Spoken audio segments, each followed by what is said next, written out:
if we have something that can save your life or prevent you from getting sick, that's great. Like, I have no problem with vaccine but as a concept. That's a great concept. But the question is, at what cost? As a doctor, right, you go through training and you really don't think about safety with vaccines at all. I mean, you're just taught, here are the vaccines, here is the schedule, they're safe and effective, here's what you do. And you don't think otherwise. But we're watching kids get sicker and sicker. Chronic disease rates are skyrocketing. Autism rates are skyrocketing. We don't have answers for a lot of these things. It's hard because parents hear the scary stories and they're shareable now, and anything has a risk and anything has side effects. And if you're hearing, your friend's kid had a vaccine and got a terrible side effect, or maybe you got the COVID vaccine and had a really bad side effect, it starts to make you wonder, what hasn't been researched, what hasn't been told, what other information is out there. More and more stories are coming out and we're connected. And I can clearly see that people have begun to question the research and the data. And after going through it, it is very clear that there are a lot of holes in the information that we have. Dr. Gator, thank you so much for joining me today. Thank you for having me on. So, if I'm a new parent, so I have a brother who's in his early 30s. They just had their first child who's not yet 2, and they're getting ready to have their second in a month. And I feel like so much has changed because of our curiosity, because of people like you that are out there in the world talking about the most important questions to be asking. If you're a new parent, what are some of the things you should be aware of when it comes to vaccinations, which is such an important topic right now? Yeah, I mean, it's a great question. And I think even before diving into that, vaccines obviously are such a super controversial topic. And I think that's really unfortunate. And I guess just to go back a little bit before diving into that question, because I think it's important. For me, I did all the regular training, like you said, in medicine. I'm not against Western medicine at all.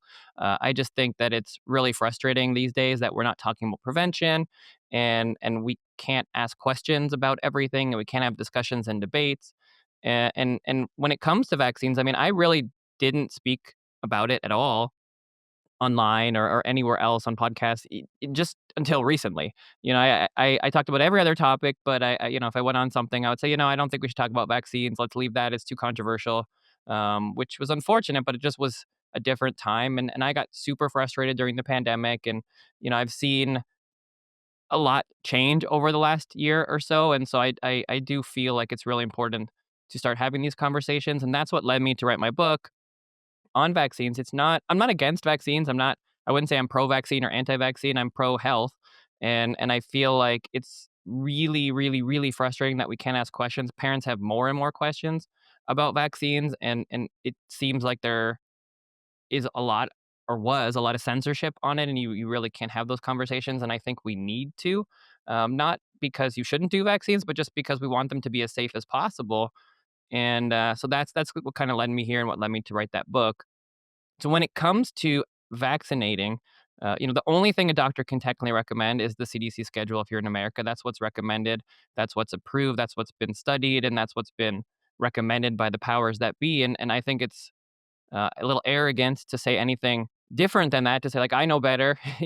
I know better than the CDC. But I do think that one of the big issues is that we haven't been able to ask questions and haven't been able to discuss it. And so I think, to your question, I do think it's really important to get educated on it.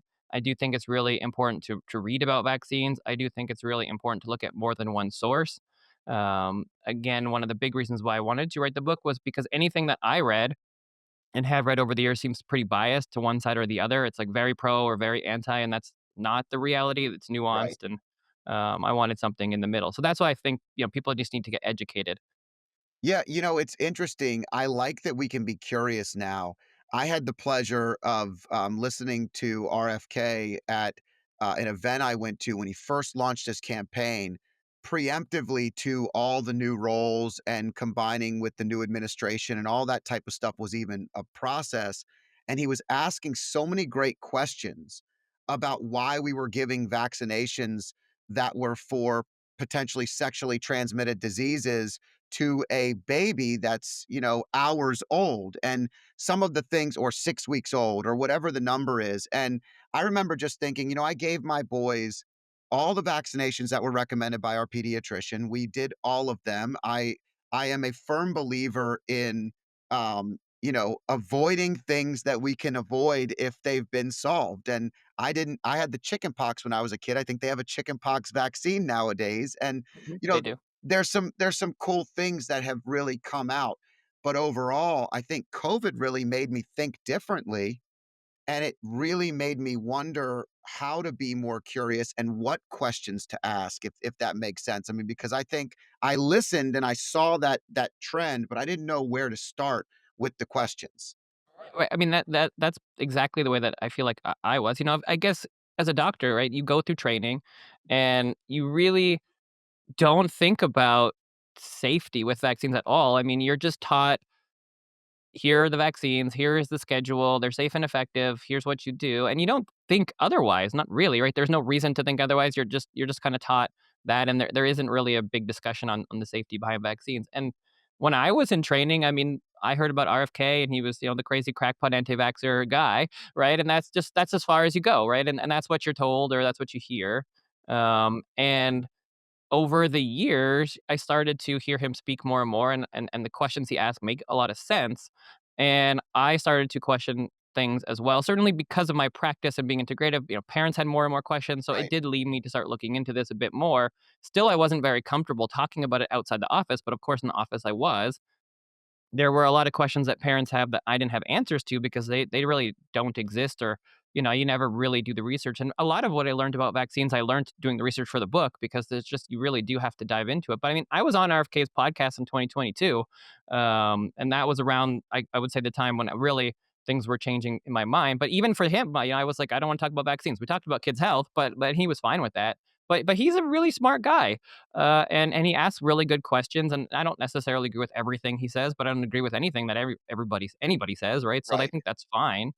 But yeah, I think we need to be curious and we need to ask questions. And I do believe, just like you said, COVID really opened up people's minds about vaccines, because exactly what you said.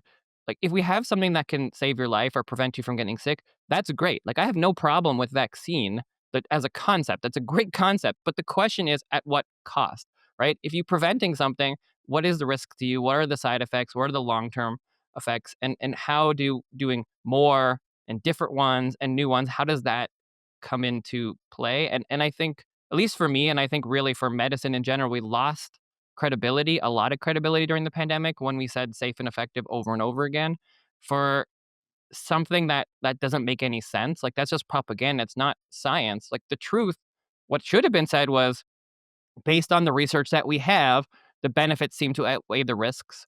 That's reasonable. That's fine. But when you say something safe that's only been around for a few months, like, that doesn't make any sense. You don't know if you're not going to grow a third arm in 3 years. Like, you don't know. Yeah, and I think the internet's an amazing thing. The access to information and the ability to find new ways of thinking, and, really to, I see your book, Between a Shot and a Hard Place. When you start to look at this, there's starting to become, um, data and information that we can really get educated on topics that maybe were reserved for only the medical community at one time. And now people are willingly sharing. I mean, your Instagram page has hundreds of thousands of people that are following you and learning from you. And that's a great advantage to parents, if you ask me. I mean, I would have followed that. I would have done anything for my boys. I still will. But when they were young, you're their protector. You want to know everything you can possibly know. For sure. And it's hard because parents hear the scary stories, and they're shareable now, and anything has a risk and anything has side effects. And if you're hearing, your friend's kid had a vaccine and got a terrible side effect, or maybe you got the COVID vaccine and had a really bad side effect, it starts to make you wonder, what hasn't been researched, what hasn't been told, what other information is out there. You just start to wonder. It doesn't mean it's right or wrong. You can have a vaccine today and have a heart attack later today, and it might have nothing to do with the vaccine. It might just be that it just was happening on that day. But more and more stories are coming out, and we're connected. And I can clearly see that people have begun to question the research and the data. And after going through it, it is very clear that there are a lot of holes in the information that we have. And that doesn't mean that you shouldn't get vaccines, doesn't mean that they're not safe, but it certainly means that things haven't been tested in the best way. There's a lot of information that is missing and is just being kind of repeated over and over again, but isn't necessarily true to the information. And I can speak to that because I didn't know it, and I'm a doctor, I'm a pediatrician, I'm an integrated pediatrician. If anyone was gonna know, it should be me, and I didn't know most of it, so I think that's really interesting, and maybe we just need a little bit more education on what is out there so we can do, more testing and more research so we can have the information that people are looking for. Yeah, it's interesting when the COVID shot was, part of the pediatrician schedule, and our boys were both, um, pretty healthy, and they were growing pretty rapidly, and I don't I guess 2020, my oldest was a freshman in high school, and my youngest was, 3 years younger. My wife and I were really battling it whether or not we were gonna do it for them because we felt like, we did it for ourselves for work purposes and lots of other reasons that I, now regret, to be honest with you. But the truth is, we did not do it for them. And I've never been more proud as a parent of making a decision that I'm not saying that they won't get or they won't choose to get it when it's their time, but they will now have more data and more information that will provide them with a better result, in my opinion. And it's only going to be refined. But, I don't know. How are you advising? And I imagine that you're giving people the choice, but how are you advising your patients and the people that you serve on a day-to-day basis when they come to you with the same questions? I have always been the same when it comes to vaccines. I'm the same in the book. I'm the same when I talk online. I don't force anybody to do anything. I believe in informed consent. I try to give people the best information that I know and try to have discussions and let people make the decision they feel is right for them. In my office, some people do the regular schedule, some people do a slow schedule, some people don't vaccinate. Most, I would say, the majority do some sort of slow schedule that they choose, but lots do the regular. And that's the way that I think it should be. I think people should be able to choose what they want to do, and they should be given information. And everything has risks, and so you have to decide what risks you're comfortable with. And the majority of people still vaccinate, even though they know that there are risks, but they choose whatever they choose. And I think that's a unique perspective from my book because no other book that I read, and I read almost all of them for the book, they all have a very defined perspective. It's either trying to convince you to get a vaccine or it's trying to convince you you should never. And I don't think that's very helpful for parents. I think you need to see RFK's position right beside Paul Offit's position, and I mean, really, they need to get in a room and debate. But but whether that'll happen, I don't know. I hope they will. Hope they'll like go to Harvard or Hopkins or something and get on Right. stage and talk for 5 hours because that's what I think that's what we really need. We really need smart people talking to each other and disagreeing and kind of talking about these subjects, and that's just never happened before. And COVID is the best example because it's like two different worlds when you look at the COVID vaccine. You look at one website or one person talking, it's like this is the best thing ever, and it saved millions of lives and it saved trillions of dollars. And then you look at somebody else's posts or stories or research, and it's like this has killed millions of people and it's the worst thing ever, and we have to pull it off the market. And how can we have this? Yeah, and it's like, well, these people need to talk to each other. Like both seem credible, both give pretty good information, and it's hard to know what's right or what's wrong. And it's really tough for parents when you have all that information. And it's tough for me because I see that and I'm like, it's really tough, and obviously with the COVID vaccine, there's a huge disconnect between the population and the recommendations.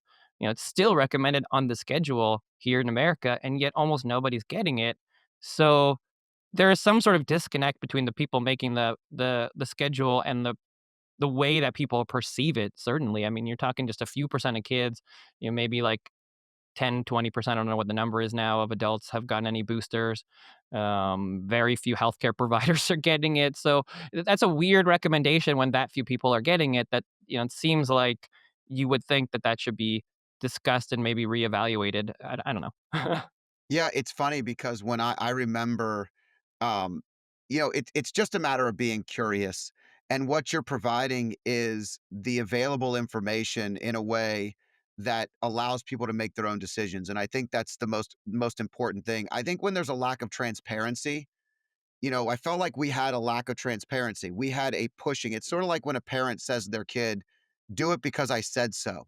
and the kid says, "But I don't understand why we should do this," and you provide them nothing other than, "Do it because I said so," and they often fight back when you do that, right? It's usually a battle like this, and we're no different as adults. Do it because we say it's good. Well, what are the ties to the pharmaceutical industry? Are you pushing this because someone's profiting? Are you pushing this because it's helping an agenda? Or are you pushing this because you genuinely believe I'm going to be safer and healthier?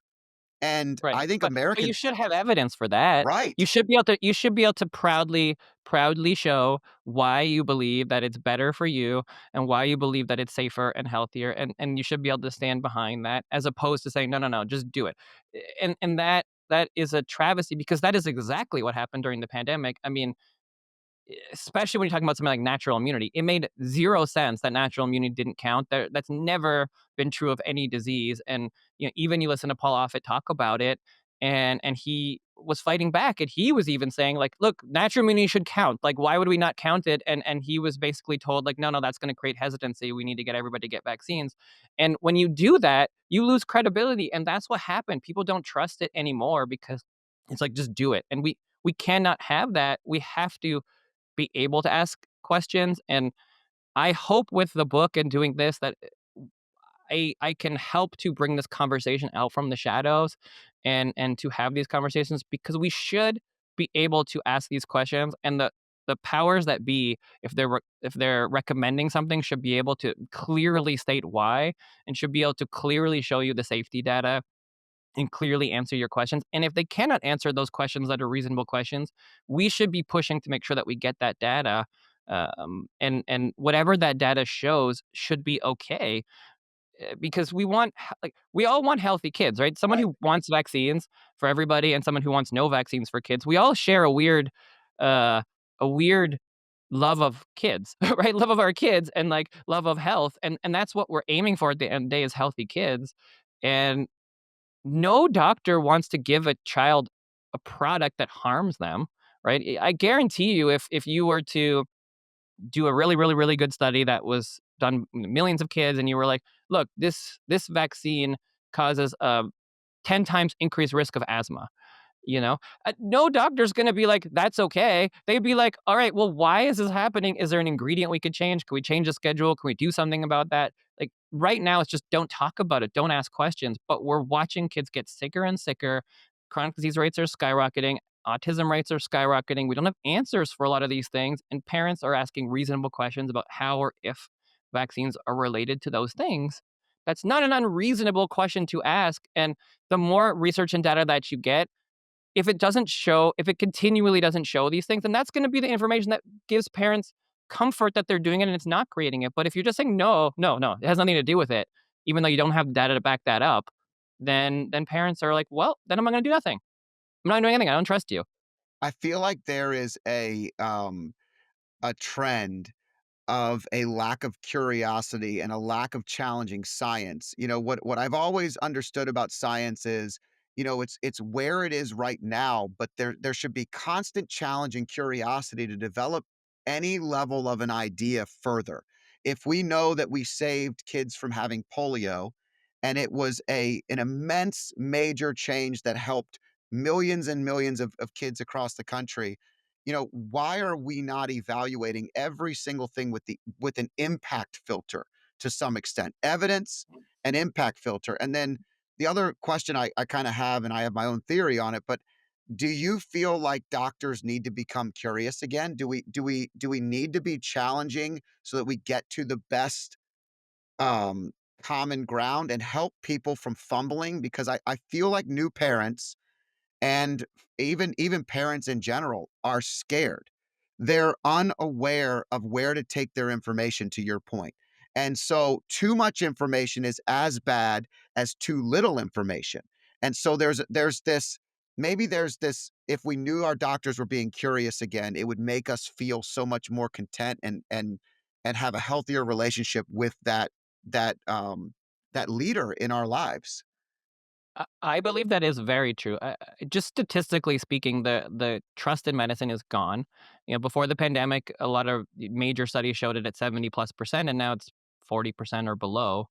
The rates of kids that have no vaccines is the highest it's ever been. The rate of kindergartners who are not fully vaccinated is the highest it's ever been. So there isn't any question that people don't trust medicine.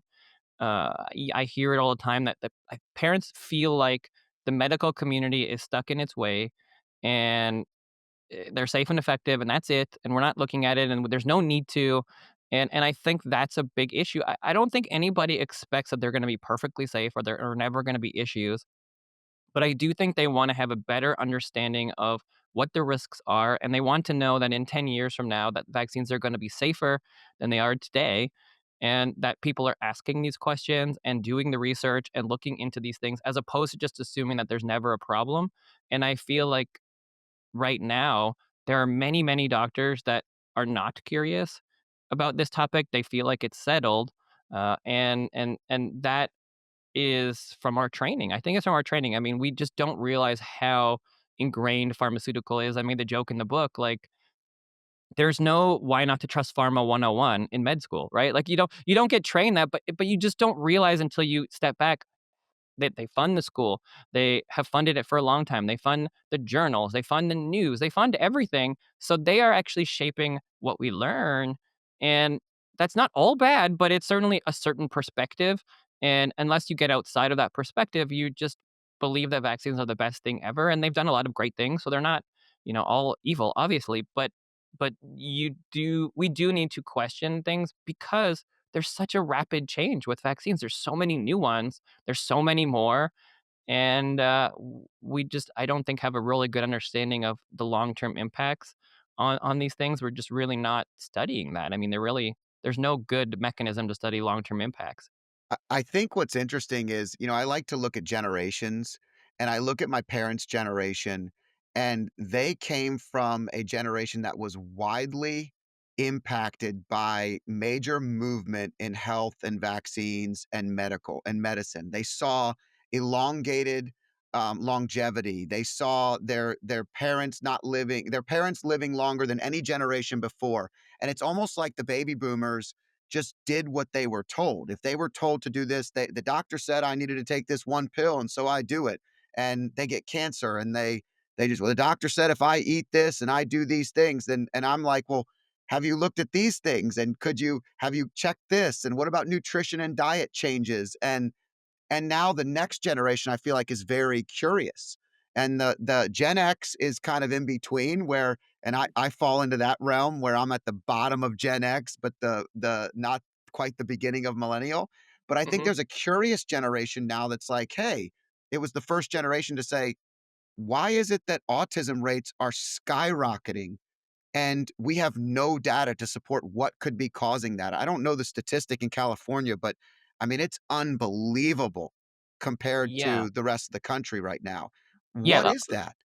let me talk about the first part, and then we'll talk about the Go ahead, autism please. part. Because it's so Yeah. interesting to me. It's so fun to No, talk about.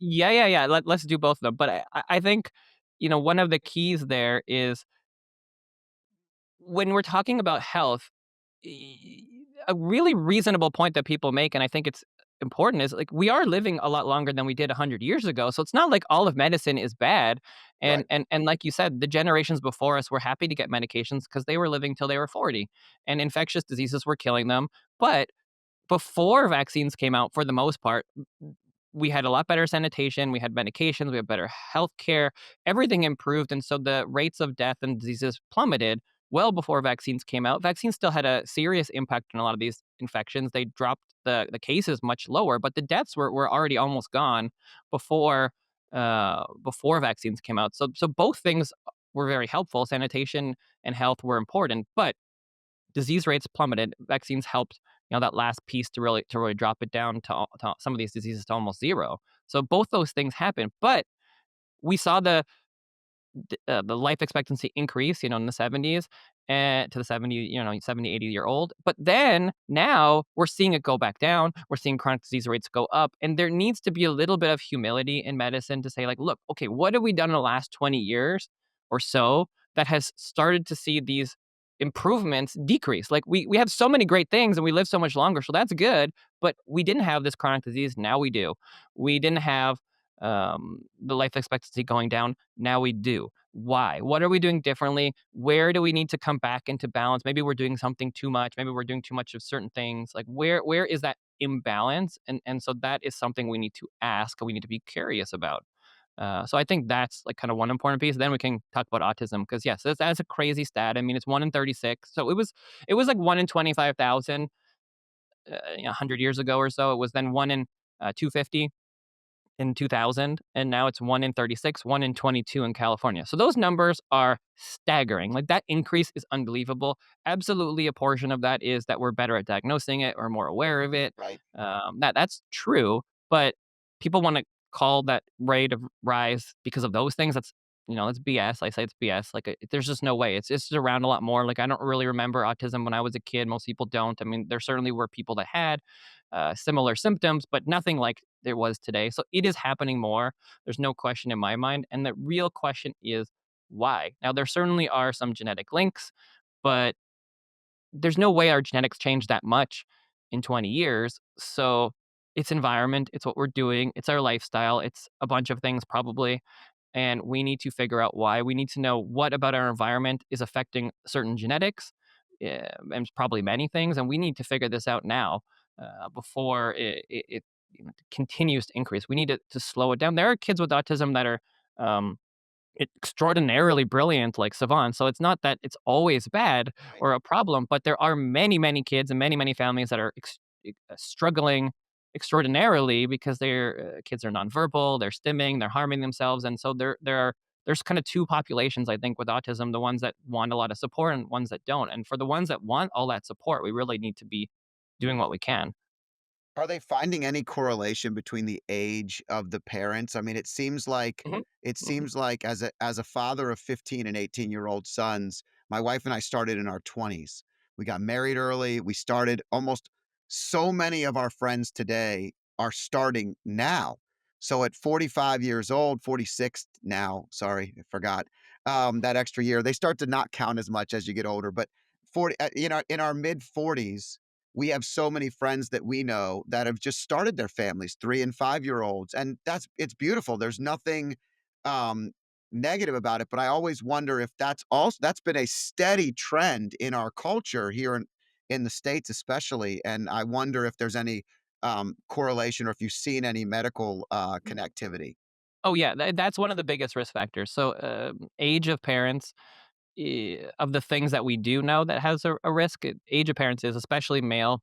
So the older the dad is, the more likely the child would have autism, but also for age of mom as well. So that's one of the biggest risk factors. Toxins, certainly exposure to toxins, closeness I've seen in some studies to like a highway makes a difference. Yeah, so toxins and age are the two big ones, and then genetics. They're certainly doing more and more research to find genetic markers that might be associated with it, but I still think that that is the wrong pathway to go down because it's changed so frequently. I think it is important that we can look into the genetics. I mean, Right. I think we should do that because there's certainly probably risk factors there, but I think that we have to really focus on what are the environmental triggers.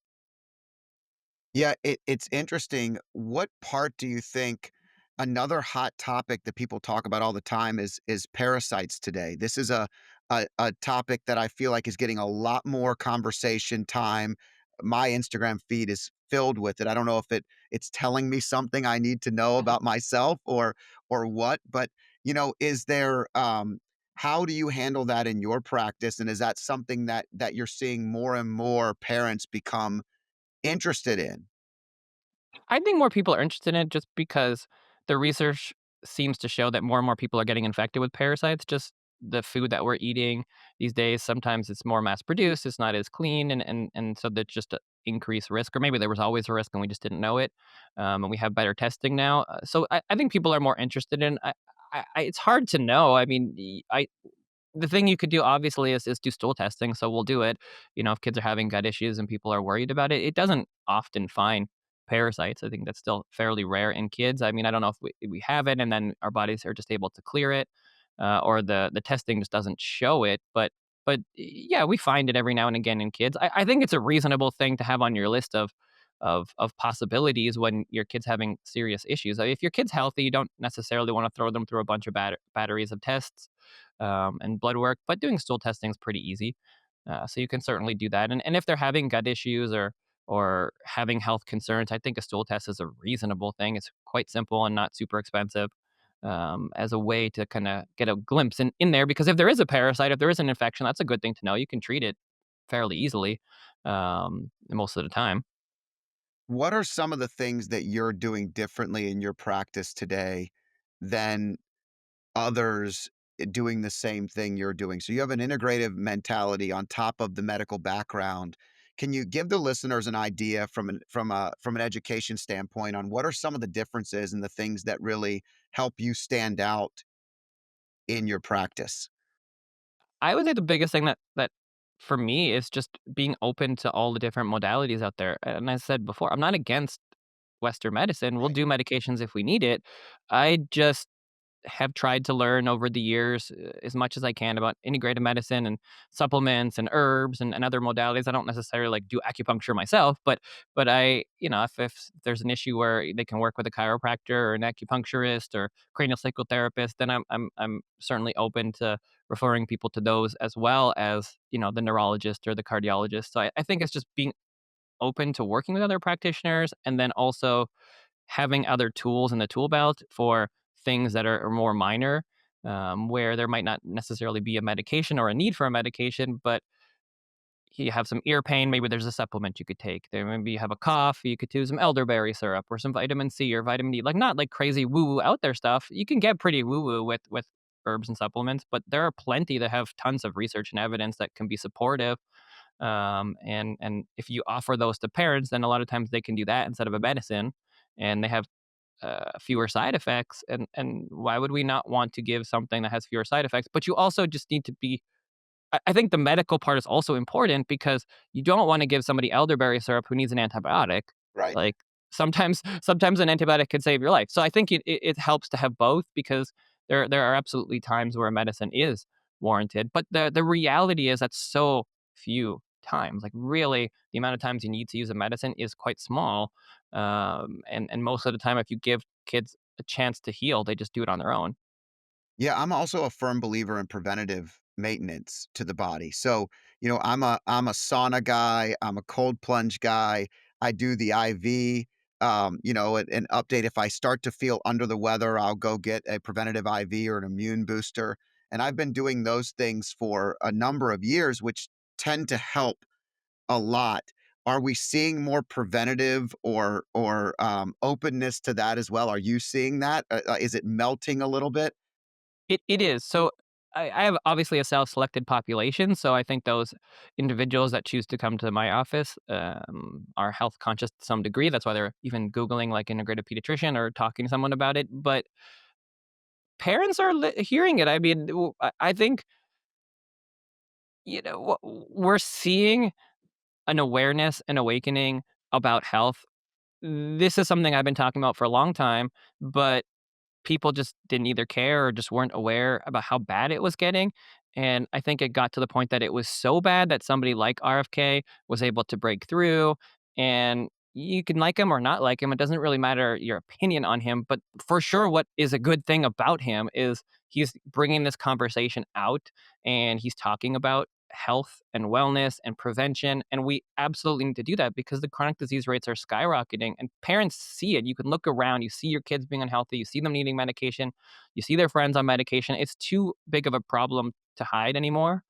And so I do think people are starting to hear, listen, be interested in, okay, what are some of the basic things that I can do to really try to help give my children and myself the best chance to be healthy. And the vast majority of that is the basic simple things, the prevention, the eating or healthier, the reading labels, cooking more, getting outside, getting sunlight, going for walks, getting out into nature, getting your exercise and sleep. Like these are the things that they're not rocket science, but we just stopped doing them and we stopped worrying about them. And we had a pandemic and we did the opposite of them. And it's just needs to go back to some basics because we've created a world where it's faster, cheaper, easier, and sit in front of a screen, and we're doing all the things that are opposite to health. And if we just start to do some of those again, that's going to get most people quite a long way. Yeah, it's really interesting because when I saw RFK the first time, I was a little more closed and wasn't a huge fan of what I knew about his politics and his ideas, and I didn't think he had a chance of winning at all. And as I sat in the room, I just started to open my mind and listen to what he was talking about. And I found topics that were extremely interesting. The entire Callie and Cassie means and the Make America Healthy Again. Like, this is what my wife and I and so many of our friends have been proponents of and wanted to see and hear more people talking about it. Yet the average parent's still shoving Pop-Tarts down their kids' throats and giving them Eggo waffles when they wake up in the morning, and I know that there's a time and a place for that type of stuff, and it's okay in moderation, but the reality is there are major changes that need to be made in the way that we take care of our children, the way that we feed our families, and it was the first time I was hearing someone of substantial stature that could really make a change actually do it. And so, I am not a RFK for president guy, but I was 100% about having him clean up the very foods that have become something completely different from what maybe was served when you and I were children to what it is today. These are completely different food items with different nutritional value, if you will, right? Right, right, and that's why he's so important because he has his opinions on vaccines, and I don't personally think he's anti-vax. I've not heard I've him never really heard be him say that. anti-vax, but regardless, you could put aside his vaccine stuff for the people that don't love that about him. But you don't have to love his vaccine policies or what he said in the past about it to listen to him and actually hear what he's saying and then appreciate some of the other stuff that he's talking about, like food. Like, you go back in time before in the vaccine stuff, and he was a guy who was cleaning up the environment, an environmental lawyer, cleaning up the rivers. Like, he was doing a lot of great stuff that anybody now who doesn't like him because of what they think he said his vaccines would have loved that stuff. So, and if you actually sit down and listen to him talk for like an hour or 2 hours, you can't not think he's a really, really intelligent guy. You just might not agree with everything, but you don't agree with anybody that's a politician that everything they say. So why do you have to? But we need to get over some of that stuff and focus on our kids' health because that's what matters. And whether you love everything he says or Casey or Callie Mean says or you love Trump or you don't like Trump, whatever it is, it doesn't matter. It's not political. Kids' health is not political. And I think that the reason why he has become so popular is because he is focused on our health and kids' health and he is talking about it whether you agree or disagree. It does not matter. What matters is that our kids' health is terrible and it's suffering and we don't want that anymore. And so just to have these discussions, it is time to do it and we are, and I think that it's great, and good things are going to come out of it because every little step is going to matter, and at least we're pushing back on pharma and big companies a little bit now. We have to. Nobody was doing it, and they were just doing whatever they felt like, and nobody was doing anything about it. Yeah, it's crazy. I mean, I grew up eating Eggo waffles and Pop-Tarts and things like that, but I tried to keep it out of the house as much as possible. But I think there's a motherly feeling a lot of times that they want their kids to have things that they had when they were growing up, and I come from an Italian family where food is how we show love. So it's very difficult when you love someone by feeding them and giving them the food that you're withholding some of the really important things maybe of your childhood, the Oreo cookies or the whatever it is. And when you look at the ingredients today, it's unreal how different things are. I mean, even in ice cream, I just stopped eating ice cream years ago, and I've recently started eating a little bit more occasionally. But if you pull a Haagen-Dazs ice cream, it's milk, it's eggs, it's sugar. It's like 4 ingredients, 5 ingredients, and then you pull almost any other ice cream, and the list is it is 15 lines of stuff. It's unreal. Right. Right, that's a key point. I guess a lot of parents just don't realize we don't realize today when we were eating, or drinking Gatorade, or when we were eating some of these foods, the ingredients were very different. 20, 30 years ago than they are now. I mean, you go to even McDonald's, like, it's not like probably it was very healthy back then, but when you were eating McDonald's when you were younger, there were way fewer ingredients in some of these things. Now it's like you couldn't even pronounce 90% of the things. There's 10,000 ingredients in a French fry. It's not the same food, and you're compounding that with not people are not cooking as much. They're eating more processed food, and the healthy food isn't as healthy because it's more mass produced these days. So we're so much farther along in terms of our unhealthy food that eating the Eggo waffles and eating the Oreos, if you eat it once, it's not gonna be the problem. It's that we're eating all this stuff all the time, and so if that's where the way things are, we have to cut out those really processed offenders, even though we did it when we were kids, because it wasn't as big a problem when we were kids because we were eating healthier food in general, and you're eating an Oreo cookie every now and again or going to McDonald's.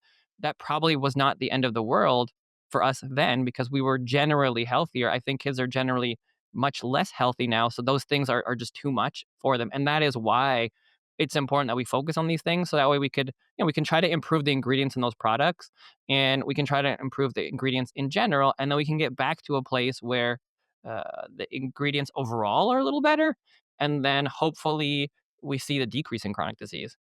Yeah, I mean, I really think we're at a turning point where we can make some really good changes to help the country move to a healthier space. And I think it starts with education. I think it starts with awareness.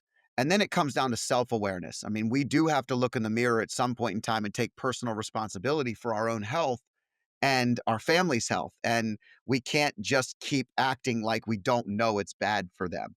I mean, I think there is a little bit of that. It's very difficult to do that as parents because you do want to provide them what tastes good. I mean, I know so many children today that are so addicted to sugar that they sit down to eat dinner and they don't eat anything. They just wait for the dessert. And they bide time and they push off and they wait, and then all of a sudden they're eating, a bowl of ice cream that's a pound, but they couldn't eat a piece of steak and some vegetables. And this is a trend that we see way too often now, and I'm really hoping that awareness and education can help parents make better decisions for their children. I think so. It starts with talking about it, and nothing's getting it discussed more than having it being a part of politics, even though it's not a part of politics. But at least it was on the main stage for a while and still kinda is, and hopefully it starts to slowly leave that main stage and become more mainstream, just, like, not one side or the other, Democrat, Republican, or, whatever it is and wherever people are listening, but it just has to be health, and we need to bring that conversation back. It has to be part of school, it has to be part of our general education, we have to parent again, like, you can't be saying, "Oh, my kids want it, so I'm gonna get them." No, no, you have to be the parent, you have to not buy it, and they wanna have a snack every once in a while, so be it. You go to a party, you eat whatever, fine. But in your house, you just have to not buy those things anymore. It's just how it is. There's no reason to have it. You have to do it yourself. You can't eat it and expect your kids not to. Like, we just have to change our diet just a little bit. Doesn't mean you never have to have chips again, but, read the labels, buy the better bag of chips, don't buy it as often. Don't bring it in your home. These are things that we can do, and that's called parenting, and we're doing what's best for our kids' health. And if you don't want to do that, I mean, if you live in America, you have freedom of choice, and that's fine. You can do what you want, but you look at the stats and 1 out of 2 kids have a chronic disease, more than 1 out of 2 adults have a chronic disease. If that's what you want for your family, keep doing the same thing. And that's fine and that's your choice. But if you want something different, if we want a different future, we want fewer kids on medications, then we have to do something different. And it starts with food. And that is a choice that we make. And if your kids don't like it, too bad. They'll get over it and they'll eat food. And don't give them crappy food. Just learn how to make good healthy food and they'll eat that and it'll be really delicious too. Like there are a lot we're lucky and like healthy food is not crappy anymore. There are lots of good healthy food that tastes well. Tastes good. Yeah, it's funny, you made a point earlier, and it's really about if we're keeping the most important thing, and if that is healthy children, for example, or good humans and good adults when they get older. I mean, why we would want to actually change the patterns of things like eating unhealthy, where our kids are gonna have to break those patterns at some point in time anyway. So I'd rather give them good leadership. I mean, parenting is really it's leadership, and you have to lead them. And leadership isn't letting people do whatever they want to do. Leadership is guiding the ship so it goes in the right direction. and we allow people to make mistakes, but we learn from them and we build off of it. I mean, leadership is influence. And we can't be doing the same things. I can't be eating the whole bag of chips, drinking all the sodas, and then telling my kids they can't do it either. We have to be modeling the same behavior. But when it comes to your book, your influence, I mean, you made a major social media impact. What's the impact that you're aiming for now? I mean, do you have a vision of where you want to take this messaging and what you're trying to accomplish? I want people to have conversations about vaccines. I hope they'll be talking about it. I hope we will get to the point where doctors are not so dug in their heels about vaccines being the most amazing thing on the planet, that is just the safest thing and there's never a problem. I think if there's a realization, a realizing of the fact that maybe there can be some problems every once in a while, and so we need to study these better. We need to be uh, we need to make sure that if we're going to put a new one on the market, that we really, really study it to the best of our ability. I think that's really important. I think if ever I can get onto a mainstream thing to have actual vaccine conversations, like, being on the Today Show, or I don't know, whatever, like whatever normal things, if I can get out of the health community and into more mainstream stuff, then I think that would be a big win, because I think, the people that need to hear it are never hearing this kind of stuff. So I think that would be really helpful, and just trying to help out with policy as much as I can. I mean, it's hard to do, but I think just getting more involved in the movement, which I have been trying to do, and just being there as a doctor to say, like, yes, we need a new bill on ultra processed food. Yeah, we need a new. This is a good thing. Like, we want more education. Just supporting it, and then I think that would be good. But we'll see. It's going to be an uphill battle with vaccines because that's so controversial that it's tough. But it's nice to see that people are willing to talk about it. We'll see what happens when it gets outside of the people like you who are, open to talking about it, and your audience probably open to talking about it, but not everybody's audience is, and not as open minded. And if we can get to that point where people are at least willing to listen, then I think we can make some real change. Because I don't have an agenda. It's not to tell people not to get vaccines. It's just to have conversations. And I don't have I'm not telling people what to do. I mean, the data is what it is, and if people start to understand what the data is, I think they would also have more questions, and that's probably why we're not allowed to ask questions, because I think the powers that be know that there are a lot of plot holes there, and they don't necessarily want to do the research because they don't want to have to deal with what might come from that, I think. Yeah, it's interesting. The only, we talked about the influence of pharma, big pharma on studies, on the universities. I mean, I feel like even in the universities, there's a challenge with being curious anymore. Nobody's curious anymore. You're just kind of told what to believe, how to believe it, and everyone just goes with the media is also, in my opinion, completely blockading these topics. And it's very, very scary to me that it becomes all propaganda. If we know something and we're not talking about it and it's not mainstream, to your point, if you're not on the Today Show talking about this and you're coming at it from a curiosity standpoint, the way I interpret this is Dr. Gator's goal is to create a conversation that finds the best answer to make kids healthy again. It is not to challenge the system, to break down big pharma, to kill vaccines. It's to actually find the cause of autism, to help understand how kids can not struggle with youth diabetes and things that we're seeing. Why is the weight levels increasing at such a drastic rate? And what are we putting in our bodies? These are curious questions that if you're on the Today Show, I'd love to hear somebody ask you those questions and allow you to ask questions back and help people become more curious because we'll get to a better answer that way. We will, because as you said and I said, like, nobody wants kids to be unhealthy. Nobody wants that. But when you have a topic where you can't talk about it, there has to be some forces that are doing that purposely to prevent you from having those conversations. And I would say, just common sense being common sense, you follow money. And why would pharma want questions about their super, expensive money making products if they don't have to? If they're on the schedule, you're doing it, you kind of have to do it, everybody does it. Why do they want any studies or any research to show any sort of potential problem? They don't even necessarily know there are problems, and then maybe Right. there isn't. But why would they want to have those things happen, to potentially have problems, to potentially have to take their products off the market, potentially have to make them safer, that's going to cost them more money and more problems. They're not going to do that. Why would they study their own products more if they don't have to? We have to make them. We have to make them make it safer. We have to make them study it. We have to make them continue to create new products that are better, that work better, that are safer. And until we do that, our kids are not going to be safer or healthier because the agencies that are supposed to regulate them are owned by them, are bought by them, are run by them, or run by people that go back and forth between them. And you just it's not about being evil. Like they're not evil. I mean, maybe some people are evil there. I don't know, but probably not. It's mostly just they want to make money. And so, how do you make the most money? Everybody takes the product. Nobody questions it. It's not that complicated. Yeah, and if our goal is to if our goal is to make money, is can the goal be also to help children be healthier? Probably not.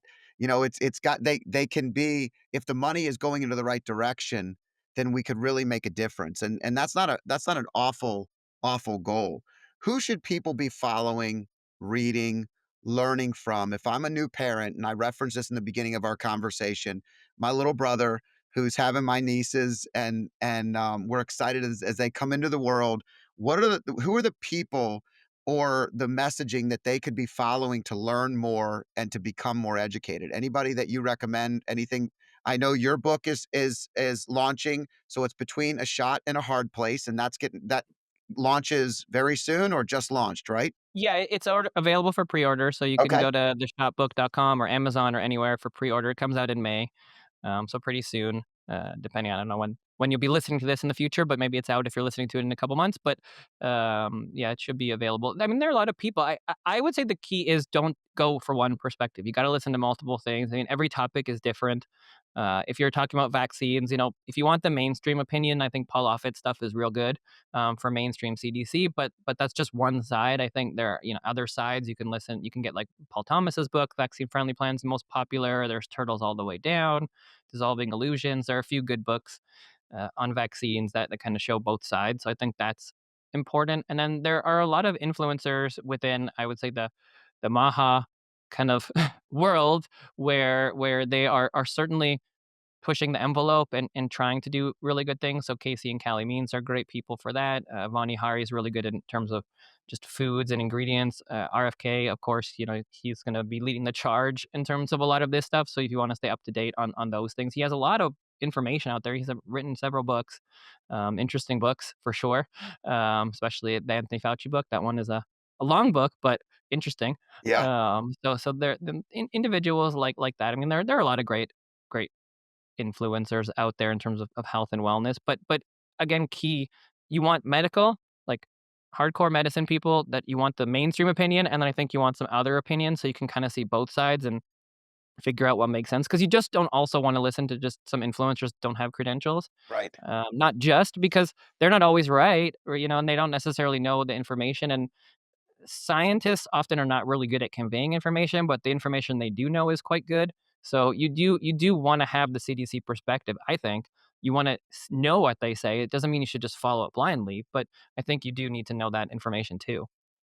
Let's say there's a mom or a dad out there that wants to get more educated and actually become certified in understanding maybe integrative medicine or any of those types of things. Are there anything that you recommend or any affiliations that you have that you feel strongly about to really take it to the next level where they can actually become, a front level soldier in the fight for healthier children?